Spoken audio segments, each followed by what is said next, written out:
The morning Sarah Chun received the news that would change everything started like any other Tuesday in New Geneva Colony. She was reviewing maintenance schedules for the hydroponics bay when her personal communicator chimed with a distinctive tone reserved for priority messages from Earth Command. "Mrs. Chun, this is Admiral Morrison from Colonial Defense Forces. I need to speak with you immediately regarding your son, Lieutenant Marcus Chun." Sarah's coffee mug slipped from her fingers, shattering against the metal floor of her small office. Marcus was stationed aboard the exploration vessel Prometheus, conducting routine surveys in the Outer Rim territories. The last communication she'd received from him was 3 weeks ago, a cheerful video message about discovering a new nebula formation. "What's happened to my son?" Sarah's voice remained steady despite the ice forming in her veins. Admiral Morrison's weathered face filled her screen, his expression grim. "Mrs. Chun, I'm afraid the Prometheus was attacked by an unknown alien force 6 days ago. The ship was completely destroyed. However, we have intelligence suggesting that some crew members may have been taken prisoner." The words hit Sarah like physical blows. Her son, her only child, was either dead or captured by aliens. The Colonial Administrator's office, suddenly, felt too small, the recycled air too thin. "What kind of aliens?" she managed to ask. "Our analysis indicates a previously unknown species with advanced technology. They call themselves the hegemony." "Mrs. Chun, there's something else. Given your unique background, Earth Command would like to discuss options for a rescue operation." Sarah's unique background. That was a polite way of referring to her 23 years as a deep space reconnaissance operative, a position so classified that most people didn't even know it existed. The DSR was Earth's answer to the impossible missions, the operations that couldn't officially happen, conducted by people who officially didn't exist. She had been known by many names during those years, but the one that still made hardened military officers uncomfortable was the Wraith. Sarah Chun was the most successful deep space operative in human history, with a mission success rate that defied statistical probability. She could infiltrate anywhere, eliminate any target, and disappear without leaving so much as a digital footprint. But that was 15 years ago.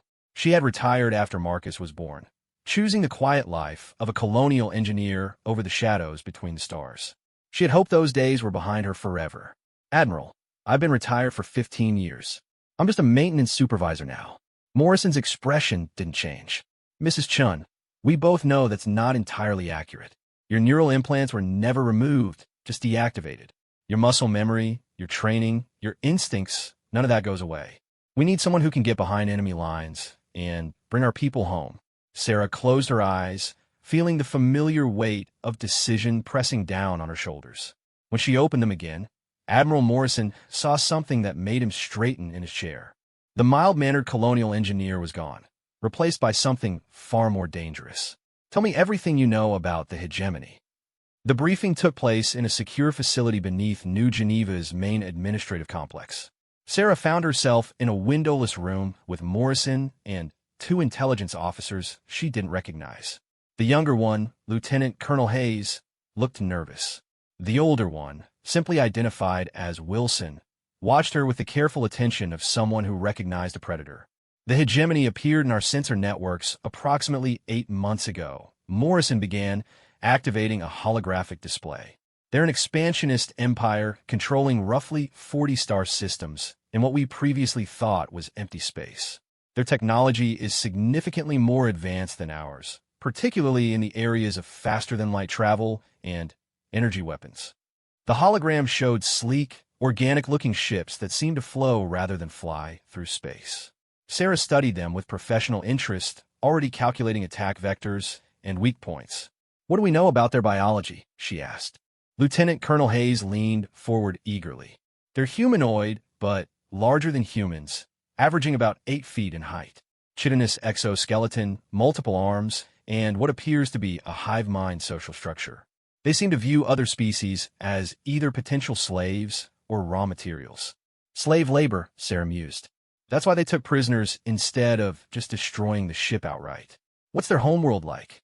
Wilson spoke for the first time, his voice carrying the gravelly tone of someone who had seen too much.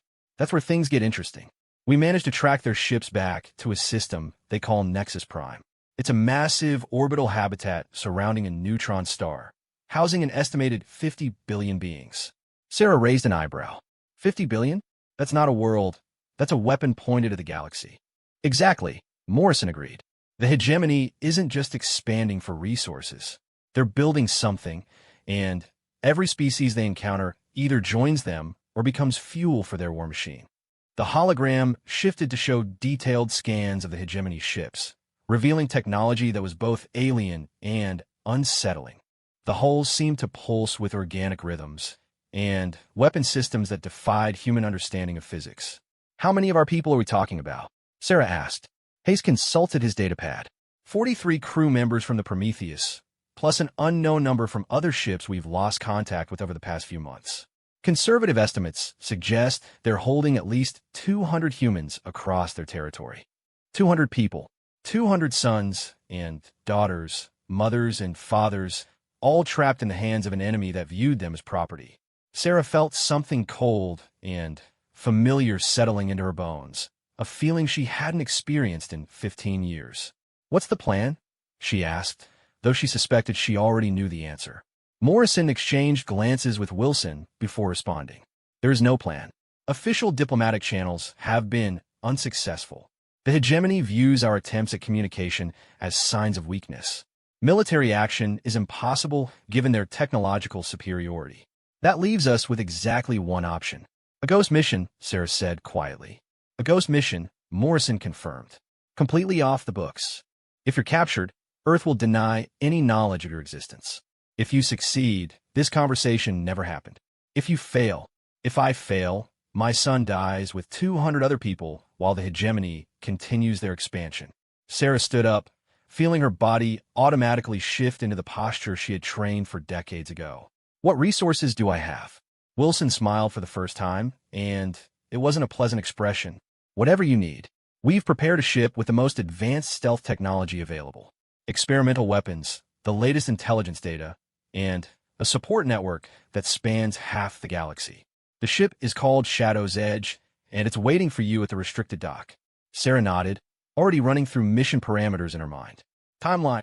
Our intelligence suggests the hegemony moves prisoners to their homeworld within 30 days of capture, Hayes said. That gives us approximately 3 weeks before they disappear into a fortress containing 50 billion hostiles. 3 weeks to plan and execute the most difficult rescue mission in human history. 3 weeks to infiltrate an alien empire and extract 200 prisoners from what was essentially an impregnable fortress. 3 weeks to save her son and prevent humanity from facing an enemy that grew stronger with every passing day. Sarah looked around the room at the 3 men who had just asked her to accomplish the impossible. They were staring at her with a mixture of hope and desperation, the expression of people who had run out of conventional options. I'll need access to my old equipment cache, she said finally, and I want a complete psychological profile of every hegemony encounter we've had. If I'm going to walk into their territory, I need to understand how they think. Morrison nodded quickly. Already arranged. Your cache is being transferred to the Shadow's Edge as we speak. Sarah turned to leave, then paused at the door. Admiral, I want to be clear about something. I'm not doing this for Earth Command or for humanity's future or any other noble cause. I'm doing this for my son. Everything else is secondary. Understood, Mrs. Chun. Bring them home. The walk to the restricted dock took Sarah through sections of New Geneva she hadn't seen in years. The colony had grown significantly since her retirement, expanding from a simple mining outpost to a thriving civilian settlement. Children played in the parks while their parents worked in the vertical farms and manufacturing centers. It was the kind of peaceful life she had dreamed of when she retired from the Shadows. A life that was about to be shattered if the hegemony continued their expansion unchecked. The Shadow's Edge was unlike any ship Sarah had ever seen. Where most human vessels were angular and functional, this one flowed like liquid metal. The hull was dark enough to absorb light, and she could barely make out the ship's outline even standing directly in front of it. Impressive, isn't it? Wilson appeared beside her, moving with the silent grace of someone who had also spent time in the Shadows. Prototype stealth frigate. The hull is made from programmable matter that can shift configuration based on sensor inputs. Engine emissions are completely contained, and the power core runs so quietly that you could sleep next to it. Sarah ran her hand along the ship's surface, feeling the slight warmth that indicated active camouflage systems. What's the catch? The catch is that nobody has ever taken it into enemy territory before. You'll be the first field test of systems that could revolutionize space warfare or catastrophically fail at the worst possible moment.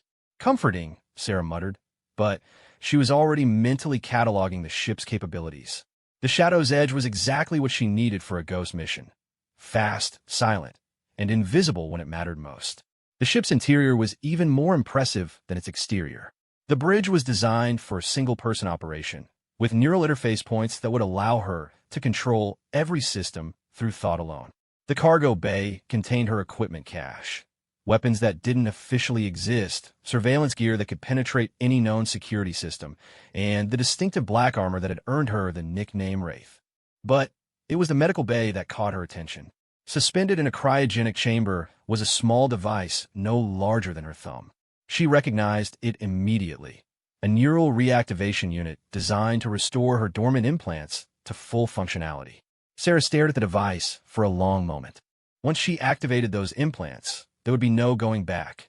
The quiet life of Sarah Chun, colonial engineer and single mother, would be over forever. In its place would be something harder, colder, and infinitely more dangerous. The Wraith would rise again. She picked up the device with steady hands and walked to the medical bay's neural interface chair. The procedure would take approximately 6 hours, during which her dormant implants would reintegrate with her nervous system. Enhanced reflexes, eidetic memory, advanced tactical processing, and a dozen other modifications that had made her the most effective operative in human space. As the chair's restraints closed around her, Sarah allowed herself one final moment to think about the peaceful life she was leaving behind. Then she activated the neural reactivation unit and felt 15 years of carefully constructed normalcy begin to dissolve. When she woke up 6 hours later, Sarah Chun was gone. The Wraith was back, and the hegemony had no idea what was coming for them. The ship's computer chimed softly as full system integration completed. Every sensor, every weapon, every navigation system was now an extension of her consciousness. She could feel the Shadow's Edge's engines humming with potential energy, could sense the vast emptiness of space beyond the dock's protective barriers. For the first time in 15 years, she felt truly alive. Her personal communicator chimed with one final message from Admiral Morrison. May the void take our enemies, and may you bring our people home. Sarah deleted the message and began her pre-flight check. Somewhere in the depths of hegemony space, her son was waiting. The aliens had made a critical mistake when they decided to take human prisoners. They had awakened something that should have remained sleeping. The Shadow's Edge slipped away from New Geneva Colony without fanfare, its passage undetected by even the most sophisticated sensor arrays. By the time the first reports reached Admiral Morrison's desk, the ship had already disappeared into the dark between the stars, carrying Earth's deadliest ghost toward a confrontation that would reshape the balance of power in the galaxy. The hunt had begun. The journey to hegemony space took 12 days through the twisted corridors of hyperspace. Sarah used every moment to study her enemy, analyzing combat footage, intercepted communications, and the psychological profiles of survivors from previous encounters. What she learned painted a picture of an enemy unlike anything humanity had faced before. The hegemony wasn't just a military force. It was a biological machine designed for conquest and assimilation. Every member of their society served a specific function in their expansion, from the warrior caste that crushed resistance to the technical caste that stripped conquered worlds of resources. They viewed other species not as equals or even enemies, but as raw materials to be processed and utilized. Most disturbing was their treatment of prisoners. Captured beings weren't simply enslaved. They were systematically broken down and rebuilt according to hegemony specifications. Biological modifications, psychological conditioning, and neural implants transformed captives into willing servants of the Empire. The process was reportedly irreversible after 30 days. Marcus had been in their hands for 18 days. As the Shadow's Edge approached the outer boundaries of hegemony territory, Sarah made final preparations for what would likely be a one-way mission. She had studied every piece of intelligence about Nexus Prime, the massive orbital habitat that served as the hegemony's heart. The structure was a marvel of engineering and a nightmare of security, with defensive systems that could annihilate entire fleets. But Sarah wasn't planning to assault the station directly. The Wraith had always preferred subtlety to brute force. Her first stop was a dead system on the edge of hegemony space, where intelligence suggested a smaller facility might be holding recently captured prisoners. If she could rescue some of them, she might learn more about hegemony security procedures and the location of the main processing center. The system contained only a red dwarf star and 3 barren planets, but Sarah's enhanced sensors detected the telltale energy signatures of artificial structures. A small hegemony outpost clung to the surface of the innermost planet, its organic architecture blending seamlessly with the rocky terrain. Sarah studied the outpost through the ship's advanced surveillance systems. The facility appeared to be a way station, possibly used for initial prisoner processing before transport to Nexus Prime. 3 ships were docked at the station, 2 small patrol vessels, and 1 medium transport. If her luck held, that transport would contain prisoners from recent raids. She spent 6 hours observing the facility's patterns before identifying her opportunity. The hegemony operated on a schedule as precise as clockwork, with patrol ships departing and returning at regular intervals. During shift changes, the station's external monitoring would be briefly reduced as personnel rotated. The Shadow's edge drifted closer to the planet under maximum stealth, its adaptive hull rendering it effectively invisible to conventional sensors. Sarah felt the familiar calm that preceded action, her enhanced nervous system processing tactical information at superhuman speeds. At precisely 2,347 station time, she made her move. The personal insertion pod was a marvel of engineering, little more than a guided meteor designed to deliver a single operative to a planetary surface. Sarah strapped herself into the cramped compartment, feeling the pod separate from the Shadow's edge with barely a whisper of thrust. The descent through the thin atmosphere was harrowing, but silent.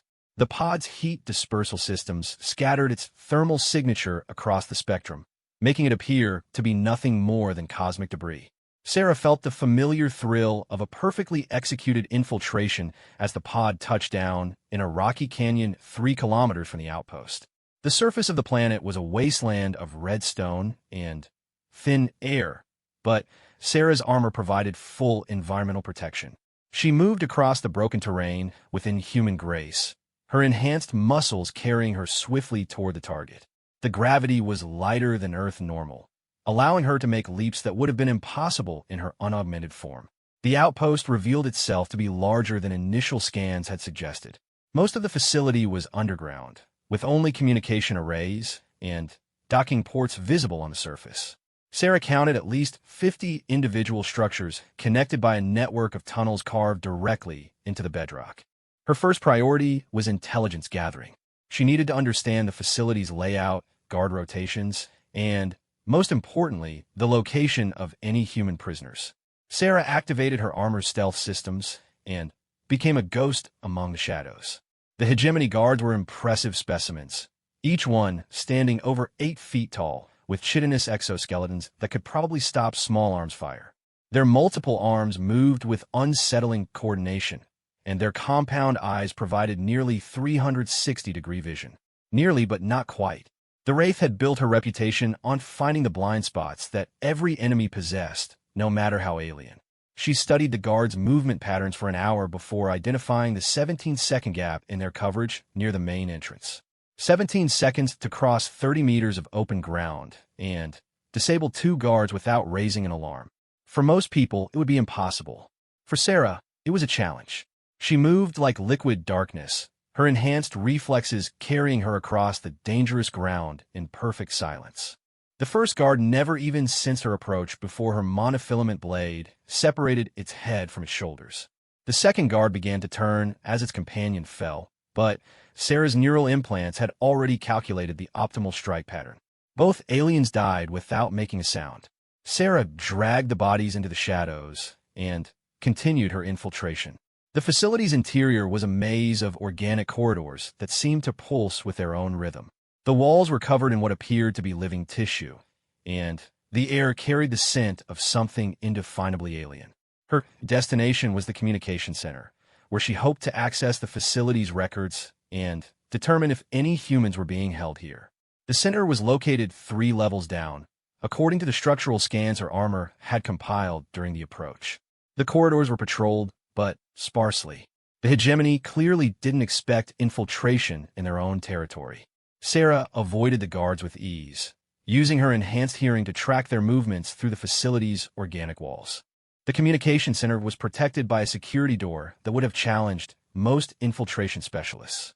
For the Wraith, it was a brief inconvenience. Her equipment included cutting tools that could slice through virtually any known material, and the door fell to her molecular disruptor in less than 2 minutes. The interior of the communication center was unlike anything Sarah had ever seen. Instead of conventional computer terminals, the room contained what appeared to be living creatures fused with mechanical components. Organic displays pulsed with alien script, and data flowed through biomechanical conduits that resembled blood vessels. Sarah's neural implants automatically began translating the alien text, drawing on linguistic patterns from previous encounters. The information she discovered made her blood run cold. The facility was indeed a processing center for recently captured prisoners. According to the records, over 300 humans were currently being held in the lower levels, undergoing what the hegemony called cognitive restructuring. The process involved a combination of drugs, neural manipulation, and psychological conditioning designed to break down human identity and rebuild it according to hegemony specifications. But the most disturbing information came from the transport schedules. A convoy was due to depart for Nexus Prime in 18 hours, carrying the first batch of successfully processed humans. Among the names on the transport list was one that made Sarah's enhanced heart skip a beat. Marcus Chun. Her son was here, somewhere in the depths of this alien facility, and in 18 hours, he would be shipped to Nexus Prime for final processing into a hegemony slave. Sarah downloaded everything she could from the communication center's biomechanical systems, then set about planning the most audacious rescue operation of her career. 300 prisoners held in a facility designed to be impregnable, guarded by enemies that could shrug off conventional weapons, with a deadline that left no room for error. The facility's layout scrolled across her neural implants as she began formulating a plan. The prisoners were held in detention levels 5 through 7, each level containing roughly 100 individuals. The holding cells were designed to contain beings far stronger than humans, making them nearly impossible to break open from the inside. But Sarah wouldn't be working from the inside. Her first task was disabling the facility's communication systems to prevent them from calling for reinforcement. The hegemony's biomechanical technology was alien, but not incomprehensible. Their systems relied on biological components that could be poisoned, mechanical elements that could be sabotaged, and data pathways that could be corrupted. Sarah introduced a virus into the communication center's organic components, a piece of malicious code designed specifically to target hegemony biotechnology. The virus would lie dormant for 6 hours before activating and systematically destroying every biological computing element in the facility. Next, she needed to locate and disable the facility's security systems. The hegemony used a combination of traditional guards and automated defenses, including energy barriers that could contain even their own enhanced soldiers. The control center for these systems was located on level 2, adjacent to the command center where the facility's leadership was quartered. Sarah made her way deeper into the complex, her enhanced senses mapping every corridor and cataloging every potential threat. The facility's organic architecture seemed to shift subtly as she moved, as if the building itself was alive and aware of her presence. The security control center was more heavily defended than the communication room, for guards stood watch outside the entrance, their alien physiology making them formidable opponents even for someone with Sarah's enhancements. But the Wraith had faced impossible odds before. She struck from the shadows like her namesake, using the facility's pulsing walls to mask her approach. Her monofilament blade carved through chitinous armor with surgical precision, and her enhanced speed allowed her to engage all 4 guards simultaneously. The battle lasted less than 30 seconds and ended with 4 alien corpses littering the corridor. The security center's interior was similar to the communication room, but more complex. Dozens of biomechanical monitoring stations tracked every aspect of the facility's operations, from guard rotations to prisoner vital signs. Sarah could see the location of every human being held in the complex, including a cluster on level 6 that contained 43 individuals. Marcus was among them. Sarah began systematically sabotaging the security systems, introducing cascading failures that would leave the facility blind and defenseless when her virus activated. She programmed the energy barriers to fail in a specific sequence, creating a clear path from the detention levels to the surface. She also reprogrammed the facility's automated systems to misidentify hegemony personnel as intruders, ensuring chaos when the time came. With the facility's defenses compromised, Sarah turned her attention to the most challenging part of the mission, actually reaching the prisoners and leading them to safety. The detention levels were a nightmare of organic architecture and alien technology. The corridors were narrower here, forcing any potential escapees into kill zones where automated defenses could cut them down. The holding cells themselves were grown rather than built, their walls secreting substances that kept prisoners docile and compliant. Sarah found her son in cell block 6 Alpha, along with 42 other humans in various stages of hegemony conditioning. Marcus was unconscious, but alive, his body bearing the marks of alien medical procedures. Several of the other prisoners showed signs of more advanced processing, their eyes holding the vacant stare of beings whose personalities had been stripped away.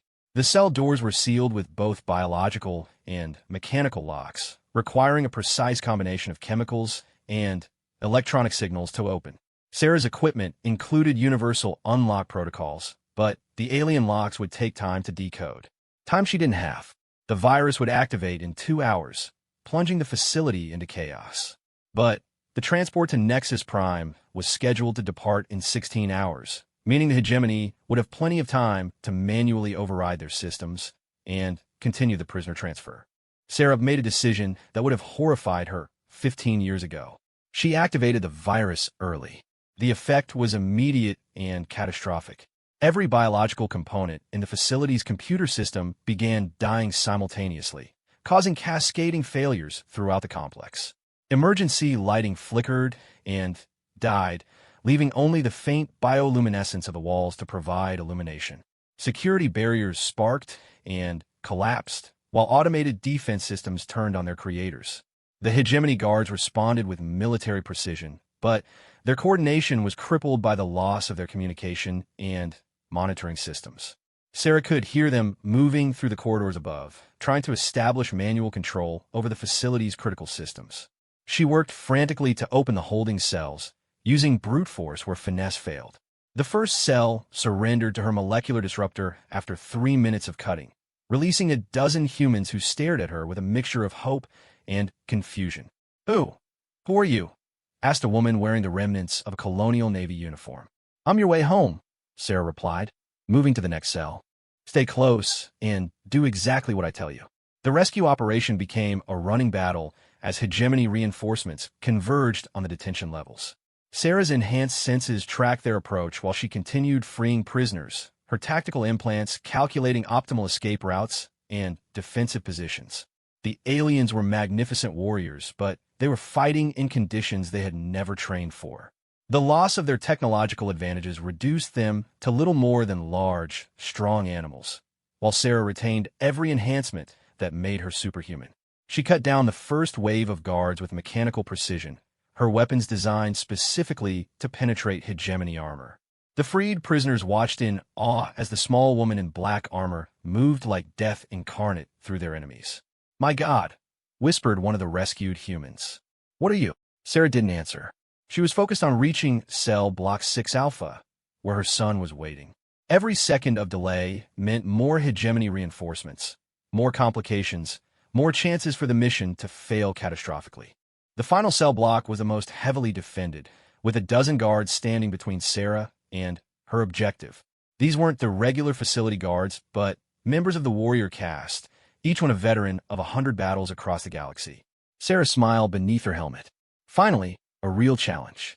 The battle for cell block 6 Alpha became the stuff of legend among the survivors. The Wraith moved through the hegemony warriors like a force of nature, her enhanced reflexes making their attacks seem sluggish and predictable. Monofilament blades carved through alien armor, plasma bolts found gaps in chitinous protection, and gravity itself seemed to bend around her as she danced between her enemies. When the last warrior fell, Sarah stood alone in a corridor filled with alien corpses, her armor splattered with ichor, her weapons still hungry for battle. She found Marcus in the last cell, barely conscious but alive. When he saw her, his eyes widened with recognition despite the drugs in his system. "Mom," he whispered. "Hello, sweetheart," Sarah said, cutting through his restraints. "Let's go home." The extraction was the most challenging part of the entire operation. 300 freed prisoners, many of them barely able to walk, had to be moved through a facility filled with hostile aliens while Sarah provided cover against increasingly desperate counterattacks. The Shadow's Edge descended from orbit like an angel of death, its weapon systems online, and targeting any hegemony vessel that tried to interfere. The ship's cargo bay could hold all the rescued prisoners, but getting them aboard while under fire would require precision timing and not a small amount of luck. Sarah herded the former captives through the facility's corridors, using the chaos she had created to mask their movement. The hegemony guards were still trying to understand what had happened to their systems, giving the rescue party precious minutes to reach the surface. The final sprint to the landing zone became a running firefight as hegemony aircraft arrived to contain the situation. Sarah's armor provided targeting data for the Shadow's Edge, allowing the ship's weapons to eliminate threats with surgical precision. As the last of the prisoners boarded the ship, Sarah took one final look at the facility she had just gutted. Smoke rose from dozens of fires, and the organic architecture was already beginning to decompose as its biological components died. The hegemony had learned their first lesson about humanity. They had awakened something that should have remained sleeping. But Sarah's mission was far from over. Somewhere in the depths of space, Nexus Prime waited with thousands more prisoners and the full might of the hegemony's military forces. The Ghost was just getting started. The Shadow's Edge limped away from the ruined facility with 300 rescued prisoners aboard. But Sarah knew their escape was temporary at best. The hegemony would respond to the attack with overwhelming force, and she needed to be far from the system before their reinforcements arrived. As they jumped to hyperspace, Sarah worked frantically to stabilize the rescued prisoners. Many showed signs of advanced neural conditioning, while others bore the marks of biological experimentation. The ship's medical systems were designed for a crew of one, not a massive humanitarian crisis. Marcus was among the most severely affected. The hegemony had been preparing him for something called command integration, a process that would have stripped away his human personality and replaced it with hegemony programming. They had caught him early enough to prevent permanent damage, but the neural toxins in his system would take weeks to fully clear. Sarah called out Commander Harrison, the highest-ranking military officer among the survivors. "We need to talk." Sarah found Harrison in the ship's cramped conference room, studying intelligence data from the facility's computers. The older man looked haggard but determined, his eyes holding the sharp focus of someone planning revenge. "The intelligence you gathered changes everything," Harrison said without preamble. "The hegemony isn't just an expanding empire. They're preparing for something much larger." Sarah settled into a chair across from him, feeling the weight of exhaustion pressing against her enhanced endurance. "What did you find?" Harrison activated the room's holographic display, showing a three-dimensional map of known space. Red markers indicated hegemony-controlled systems, while blue represented human colonies. The pattern was disturbing. The aliens were systematically surrounding human space in a vast encirclement. "Look at the timeline," Harrison continued. "Their expansion isn't random. They're building a containment perimeter around human territory while simultaneously harvesting resources and manpower from other species. This isn't conquest for its own sake. It's preparation." Sarah studied the display, her tactical implants automatically analyzing the strategic implications. Preparation for what? According to the facility's records, something they call the final synthesis. The hegemony believes they've reached the limits of biological evolution and need to incorporate other species' traits to continue advancing. Humans aren't just potential slaves to them. We're the missing piece they need to achieve their next evolutionary stage. The implications were staggering. If the hegemony succeeded in their planned integration of human neural patterns and biological capabilities, they would become something far more dangerous than a simple conquering force. They would become a hybrid species combining the worst aspects of human creativity with alien ruthlessness. "How long do we have?" Sarah asked. The records suggest they're planning to begin the final synthesis within 6 months.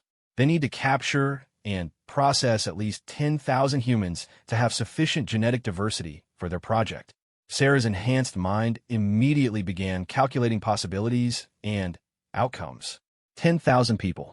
The entire human colonial population of the Outer Rim was barely 50,000. The hegemony was planning to harvest 1/5 of humanity's frontier population for their twisted evolution project. There's more, Harrison said grimly. Nexus Prime isn't just their capital. It's a massive biological laboratory designed to facilitate species integration on an industrial scale.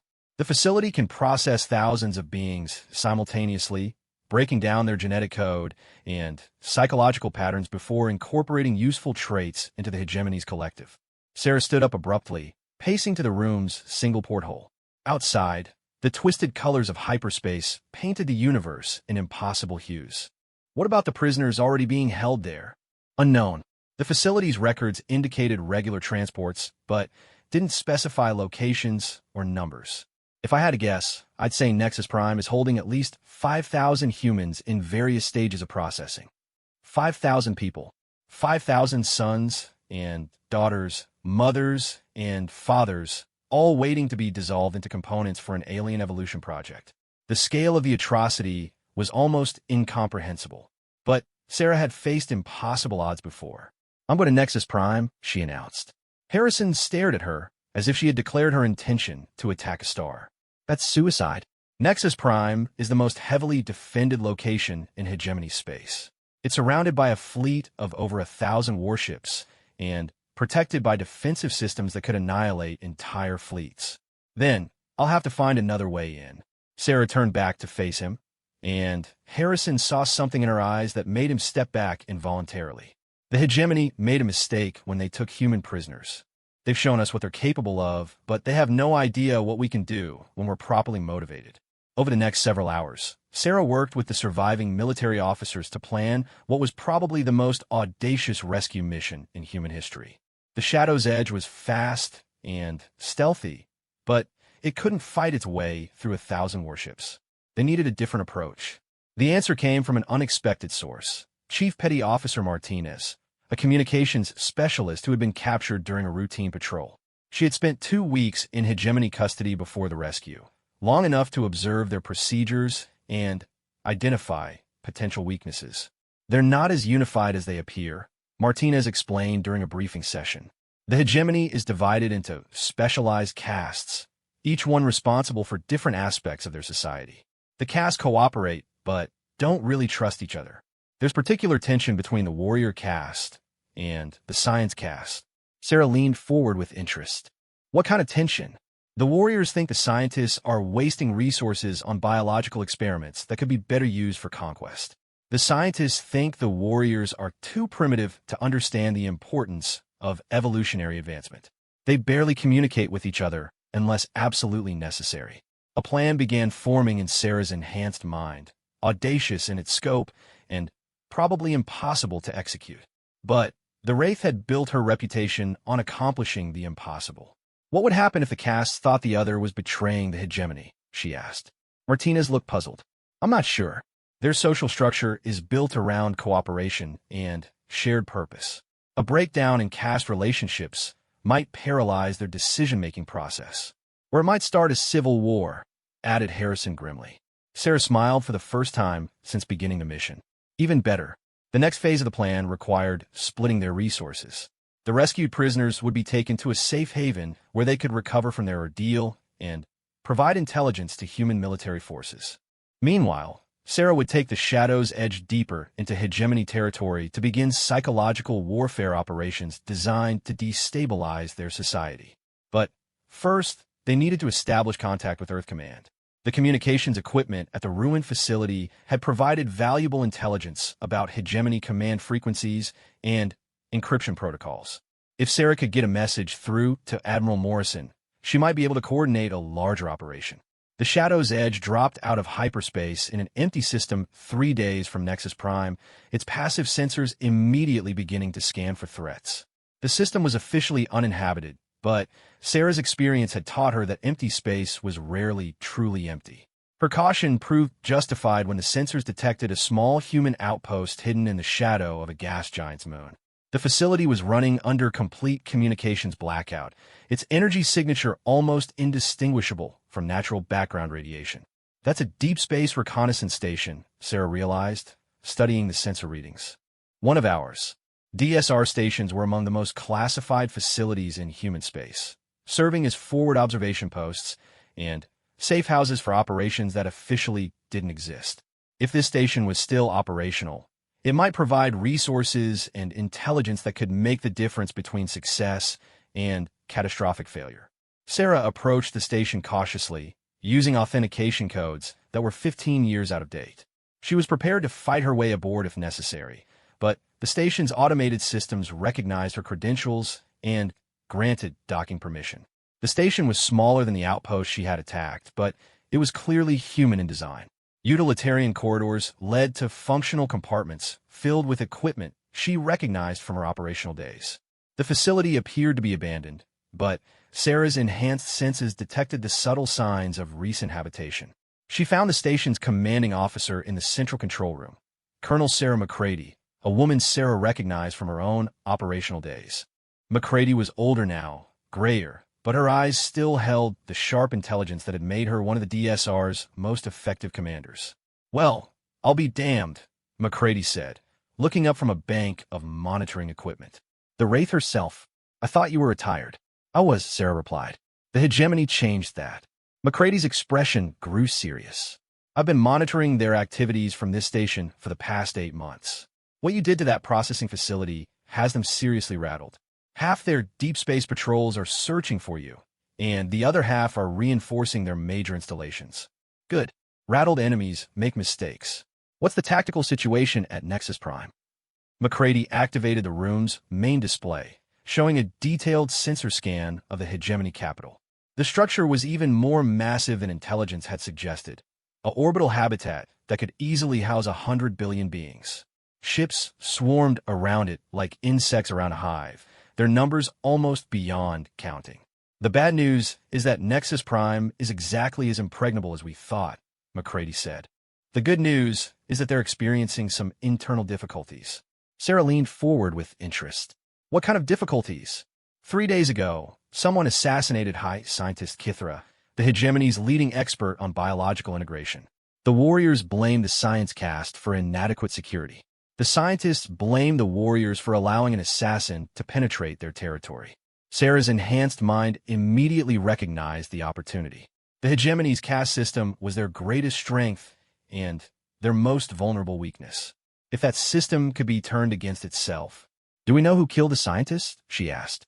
McCready smiled grimly. "According to intercepts, it was a ghost that struck without warning and disappeared without a trace." "Sound familiar?" The implication was clear. Someone else was already conducting operations against the hegemony, someone with skills and methods similar to Sarah's own. Either another human operative was active in enemy territory, or the aliens had internal enemies working against their leadership. "I need to get a Nexus Prime," Sarah said. "Can this station provide support?" McCready nodded slowly. "I've got long-range communication equipment that can punch through hegemony jamming, plus intelligence assets throughout their territory." "But, Sarah, what you're talking about is insane. Nexus Prime isn't just defended. It's a fortress containing the entire leadership of an empire. Even if you could get inside, getting out with thousands of prisoners would be impossible." Sarah looked at the tactical display, her enhanced mind already beginning to formulate approaches to the impossible problem. "Colonel, 15 years ago, you told me that the difference between the possible and the impossible was simply a matter of proper motivation. That was a training exercise, not a suicide mission against 50 billion hostiles." "The hegemony has my son," Sarah said quietly.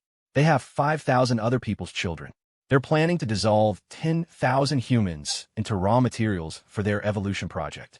I'd say that constitutes proper motivation."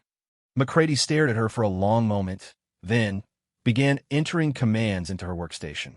"What do you need?" Over the next 12 hours, the two women planned an operation that would either save thousands of lives or result in the most spectacular failure in military history.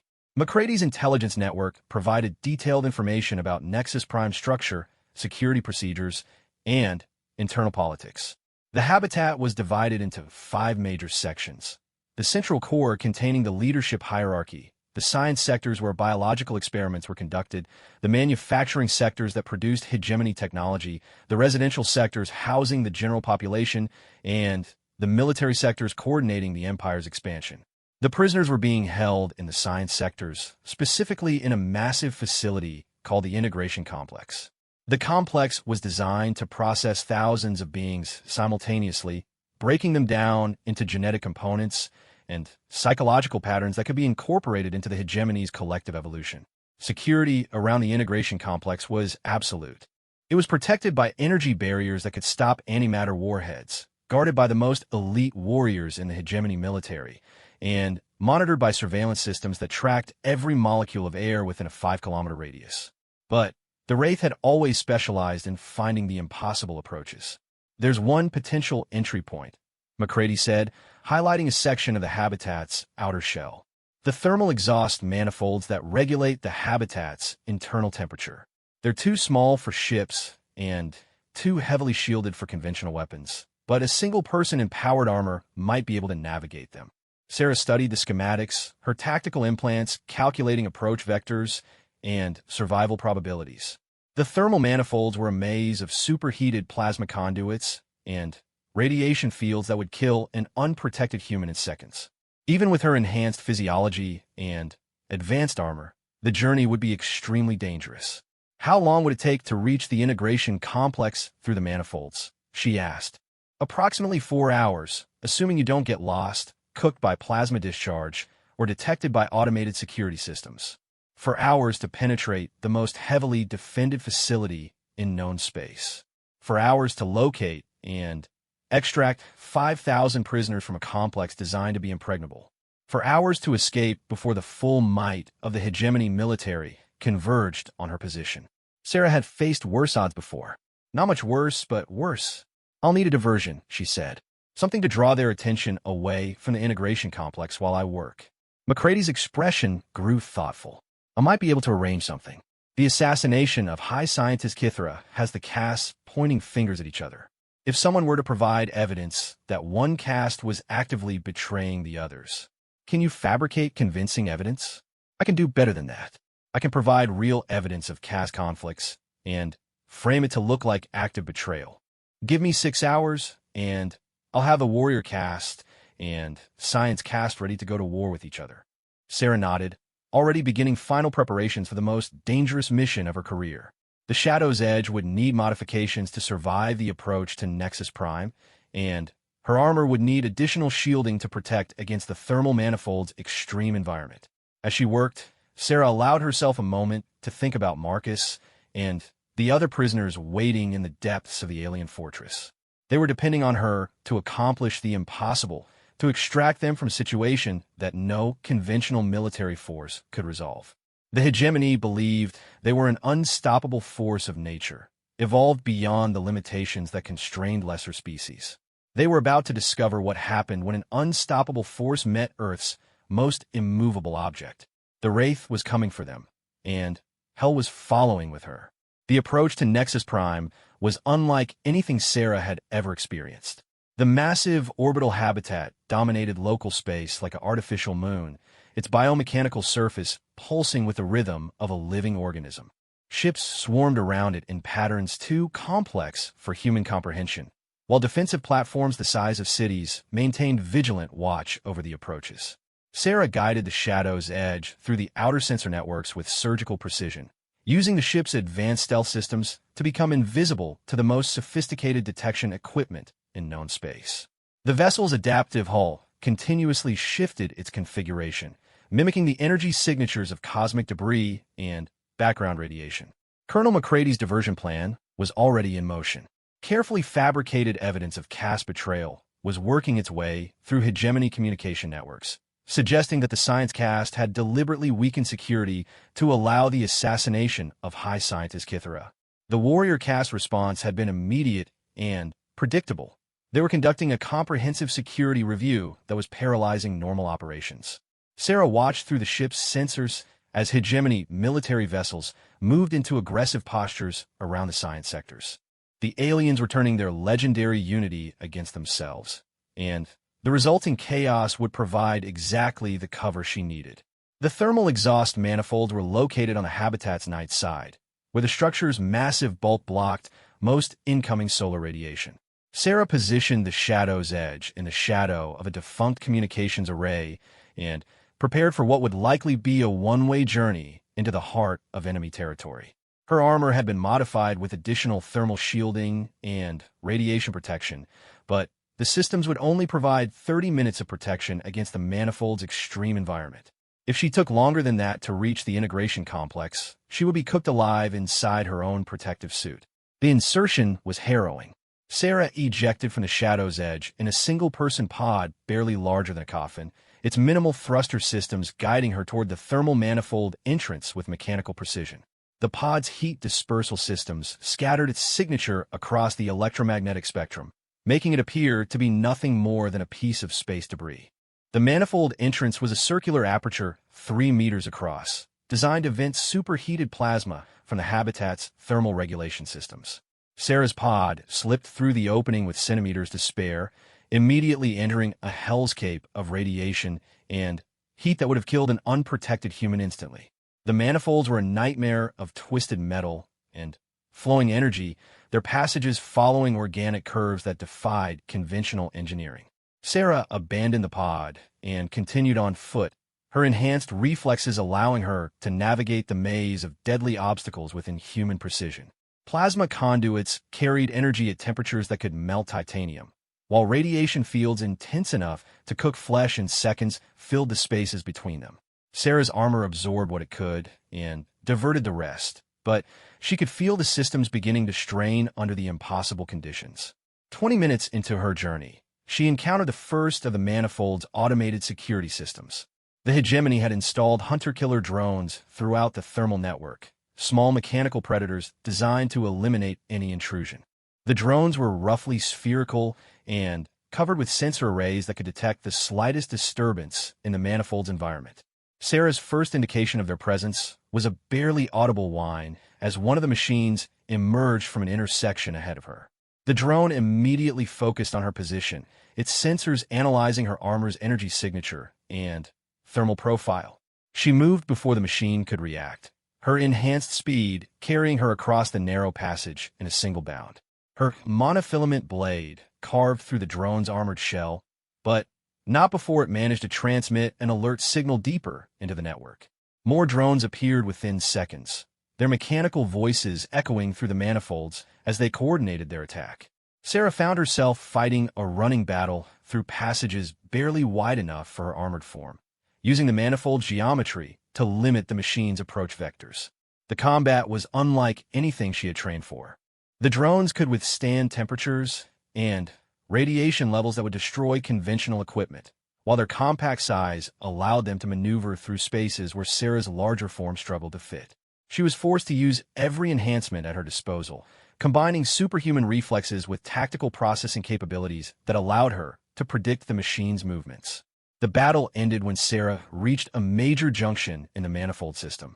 The intersection contained a control node for the automated security systems, a biomechanical device that pulsed with alien intelligence.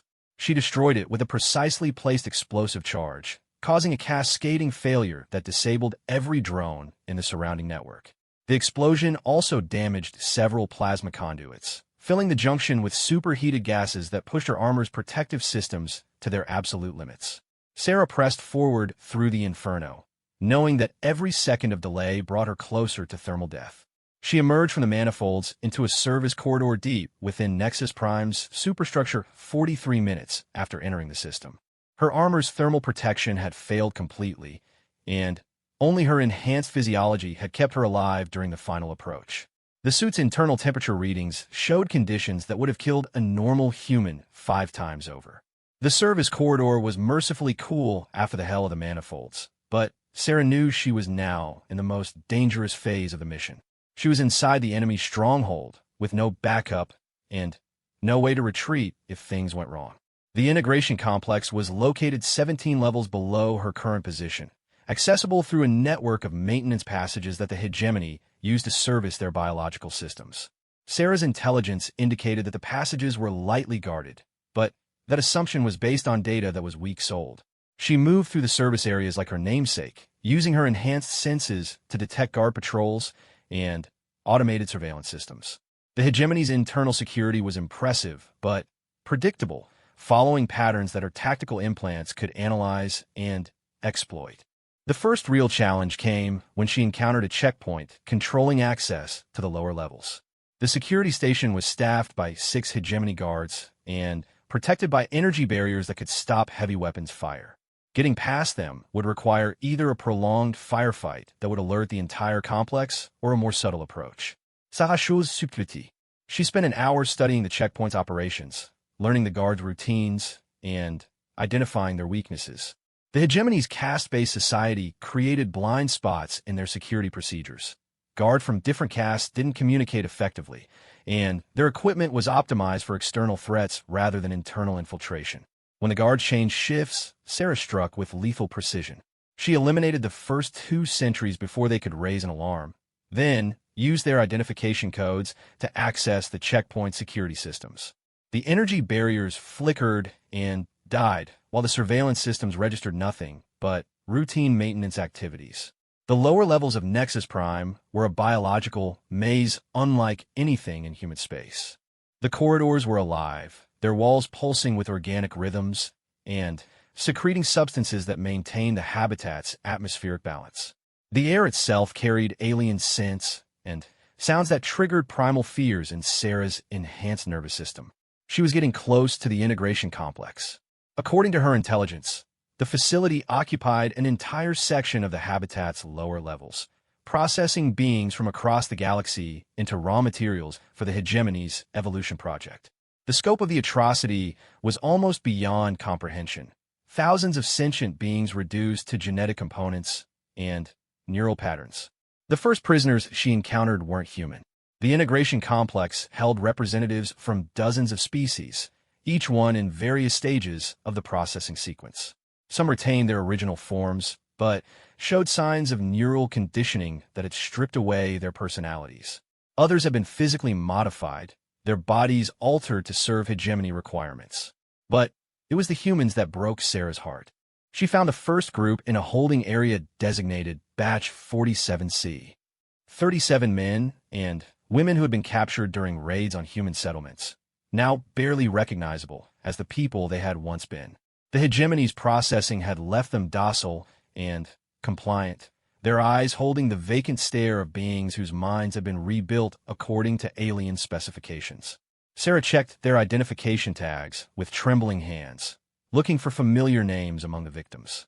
She found 3 people from Marcus's ship, crew members who had been captured during the same attack that took her son. If they were here, undergoing the final stages of processing, then Marcus couldn't be far away.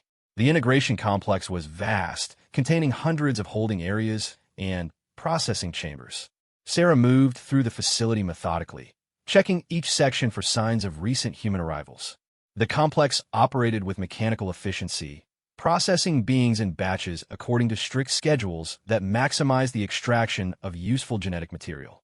She found Marcus in Processing Chamber 12 Alpha, along with 46 other humans who had been captured during recent raids. They were sedated but still recognizably themselves, scheduled for the next stage of integration in 18 hours. Sarah had arrived just in time to prevent their personalities from being dissolved into the hegemony collective. But getting them out would be the challenge of her lifetime. The processing chamber was located in the heart of the integration complex, surrounded by automated defenses and guarded by elite hegemony warriors. The prisoners were contained in individual stasis pods that monitored their vital signs and maintained their unconscious state. Each pod was connected to a central processing system that would begin the integration sequence when a scheduled time arrived. Sarah studied the chamber's defenses from a ventilation shaft 20 meters above the main floor. 12 guards patrolled the area in shifts, while automated weapons systems tracked any movement larger than a maintenance drone. The stasis pods themselves were protected by energy fields that could stop anti-tank rounds. A direct assault would be suicide. Even with her enhancements and advanced weapons, Sarah couldn't fight her way through 12 elite guards while simultaneously protecting 47 unconscious prisoners. She needed a different approach. The answer came from an unexpected source: the integration complex's own systems. Sarah had been studying the facility's operations for hours, learning how the hegemony processed their victims.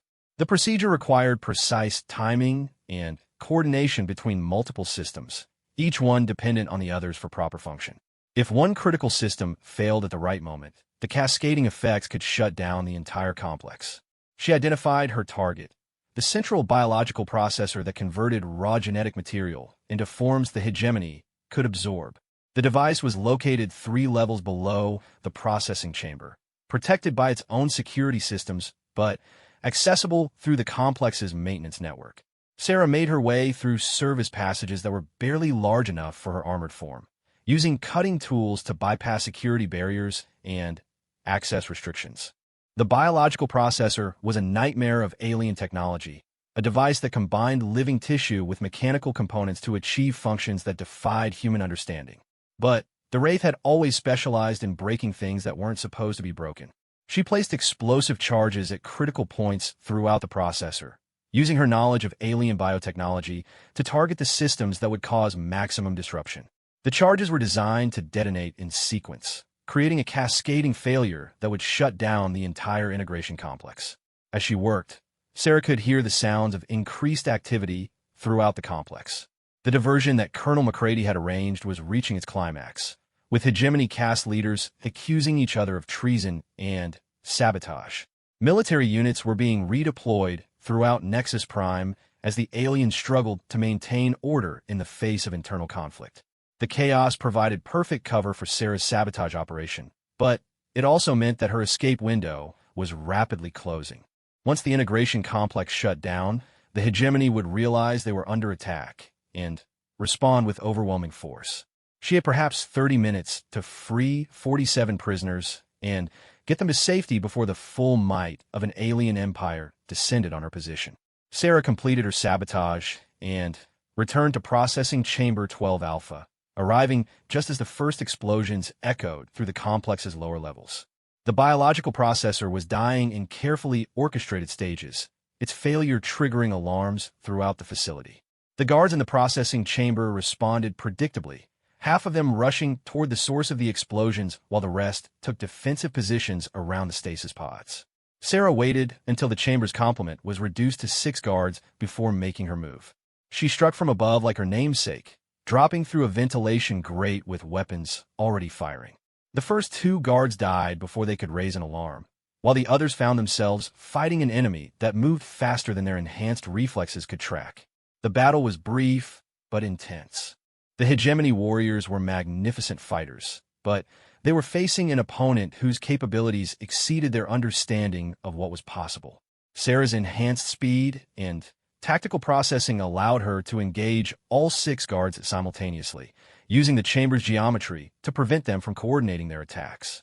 When the last guard fell, Sarah turned her attention to the stasis pods containing the human prisoners. The control systems were alien but not incomprehensible, following logical patterns that her enhanced mind could decode.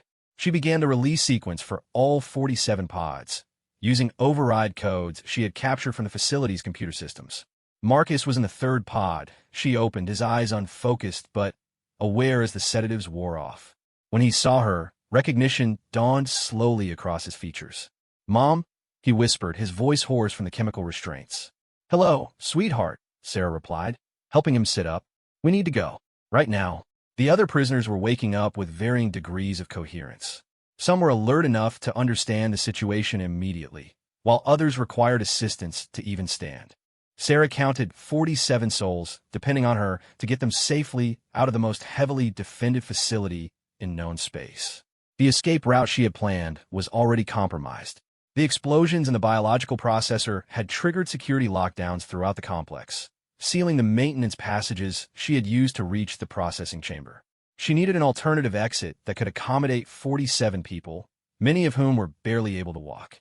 The answer came from an unexpected source: the integration complex's emergency evacuation system. The facility was designed to process millions of beings over its operational lifetime, which meant it needed robust safety systems to handle potential accidents or malfunctions. The emergency evacuation system included rapid transit tubes that could move large numbers of beings to safety in minutes. Sarah accessed the evacuation system's controls and programmed an emergency evacuation to Landing Base 7, a service area near the habitat's outer edge. The system would transport all 47 prisoners in protective capsules, delivering them to the landing bay in approximately 12 minutes. But Sarah wouldn't be going with them. The evacuation system could handle 47 people, but not 48.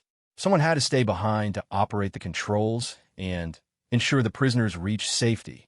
Sarah looked at her son, seeing understanding dawn in his eyes as he realized what she was planning. "Mom, no," Marcus said weakly. "There has to be another way." Sarah smiled and touched his face gently. "There's another way. I'm going to make sure the hegemony never threatens human space again." She sealed the prisoners into their evacuation capsules and activated the transport system. As the capsules disappeared into the transit tubes, Sarah began final preparations for the most audacious act of her career. The integration complex contained enough explosive materials to level several city blocks.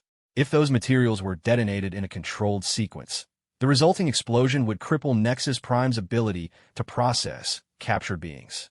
More importantly, it would send a message to the hegemony that humanity was not prey to be harvested. Sarah moved through the complex like an avenging angel, placing charges at critical points throughout the facility. The explosives were synchronized to detonate in a pattern that would maximize structural damage while giving her enough time to reach the habitat's outer shell. As she worked, Sarah allowed herself a moment to think about the life she was leaving behind. The quiet years as a colonial engineer, the pride she had felt watching Marcus grow up, the dreams of a peaceful retirement among the stars. All of it was ending so that 47 people could go home to their families. It was a fair trade. The charges were set. The evacuation system showed that the prisoners had reached landing Bay 7 safely, where McCrady's support team was waiting to extract them. Marcus and the others would survive to see Earth again, to rebuild their lives, and carry forward the memory of those who hadn't been so fortunate. Sarah made her way toward Nexus Prime's outer shell, where the Shadow's edge was waiting in the shadow of a communications array. The ship's stealth systems had kept it hidden during the rescue operation, but that invisibility wouldn't last much longer. The hegemony was already searching for the source of the infiltration, and their sensor networks were systematically eliminating potential hiding places. She had perhaps 10 minutes before the first charges detonated and turned the integration complex into a monument to human defiance. But as Sarah approached the outer shell, she encountered something unexpected, a group of alien beings who were clearly not part of the hegemony. They moved with purpose through the service passages, their equipment and tactics suggesting military training, but not the regimented discipline of the Empire's forces. The group's leader was a being roughly humanoid in shape, but clearly not human. When it saw Sarah, it raised a hand in what appeared to be a gesture of recognition rather than hostility. "You are the one they call the Wraith," the being said in accented but understandable human speech. "We have been waiting for you." Sarah kept her weapons ready, but didn't fire. "Who are you?" "We are the Resistance," the being replied. "Species that have survived hegemony conquest and learned to fight back. We have been watching your operations with great interest." The implications were staggering. The hegemony's empire contained internal enemies, beings who had retained their independence, and were actively working to undermine alien control. If humanity could ally with these resistance groups, "We can discuss alliance later," Sarah said. "Right now, I need to get off this station before it becomes a crater." The alien gestured toward a passage Sarah hadn't noticed. "This way. We have prepared an extraction route that will take you to your ship safely." As they moved through the passages, the alien explained that the Resistance had been monitoring Sarah's infiltration from the beginning. They had used the chaos she created to free several hundred of their own people from the integration complex, coordinating their operations with hers for maximum effect. "Your species shows promise," the alien said as they reached an airlock leading to the outer shell. "The hegemony has never faced enemies like you before." Sarah paused at the airlock, looking back toward the heart of the alien fortress. In 5 minutes, her charges would detonate and announced to the galaxy that humanity would not go quietly into the darkness. "They haven't seen anything yet," she promised. The airlock cycled, revealing the star-filled void of space and the sleek outline of the Shadow's edge waiting to carry her home. As Sarah crossed the distance to her ship, the first explosions lit up Nexus Prime's interior like a newborn star. The message was clear. Earth's most feared ghost was hunting in alien space, and the prey had become the predator. The destruction of the integration complex sent shockwaves throughout hegemony space that extended far beyond the physical damage. Sarah's coordinated demolition had eliminated their primary processing facility and freed over 3,000 beings from across the galaxy. More importantly, it had shattered the myth of hegemony invincibility that had cowed dozens of species into submission. The Shadow's edge raced away from Nexus Prime as the massive habitat convulsed with secondary explosions, its biomechanical systems struggling to contain the damage. Sarah watched through the ship's sensors as hegemony vessels converged on the destruction, their formations disrupted by the chaos of contradictory orders and caste conflicts. Colonel McCrady's psychological warfare campaign had achieved results beyond their most optimistic projections. The fabricated evidence of caste betrayal had triggered a complete breakdown in hegemony command structure. Warrior caste leaders were arresting science caste administrators, while the scientists accused the warriors of sabotaging their own security to justify increased military authority. But Sarah knew the hegemony would eventually restore order and respond to her attacks with overwhelming force.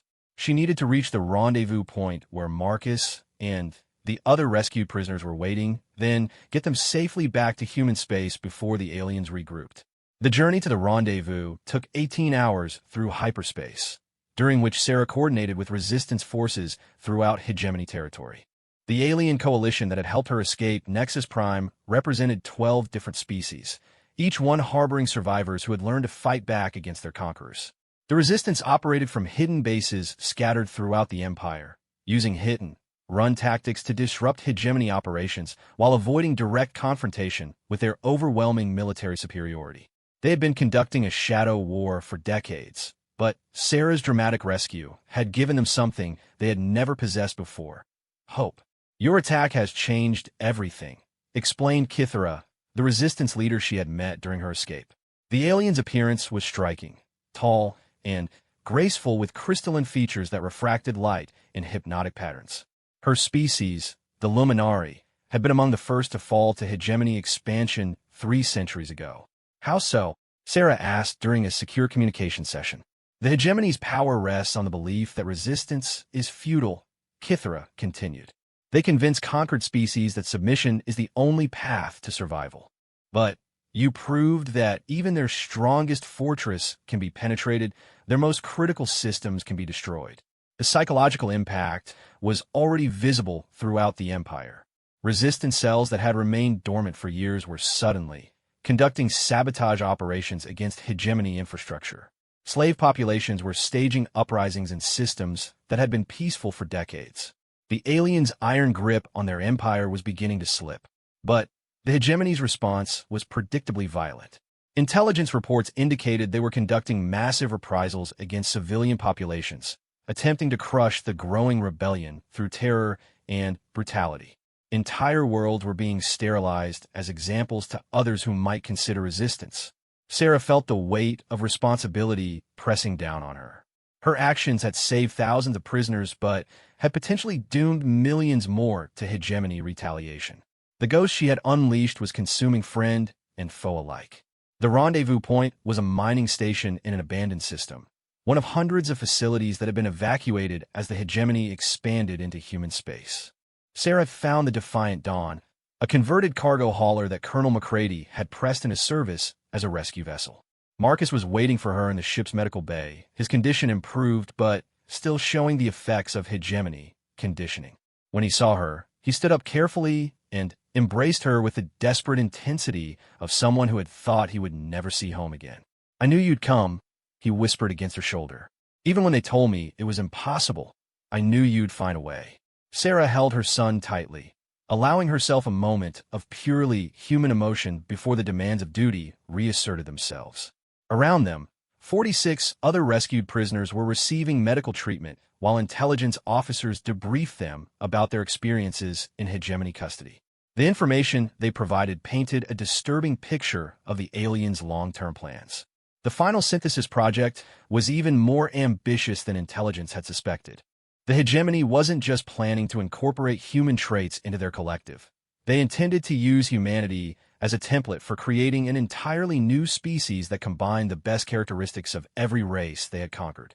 They called it the apex species, explained Dr. Jennifer Walsh, a xenobiologist who had been captured during a research expedition. A hybrid being that would represent the pinnacle of biological evolution. Humans were the final component they needed because of our adaptability and creative problem-solving capabilities. The revelation added new urgency to the conflict. If the hegemony succeeded in their synthesis project, they would become something far more dangerous than a conventional empire.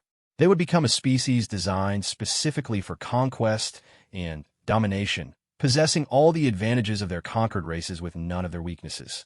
Sarah convened a strategy session with the senior military officers among the rescued prisoners.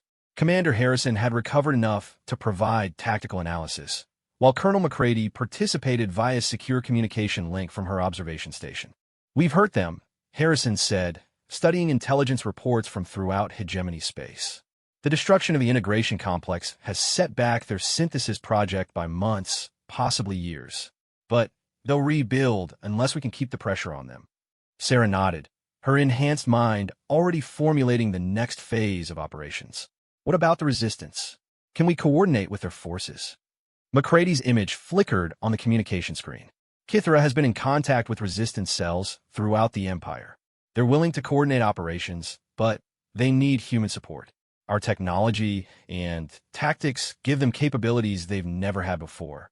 The plan that emerged from their discussions was audacious in scope, a coordinated campaign of sabotage.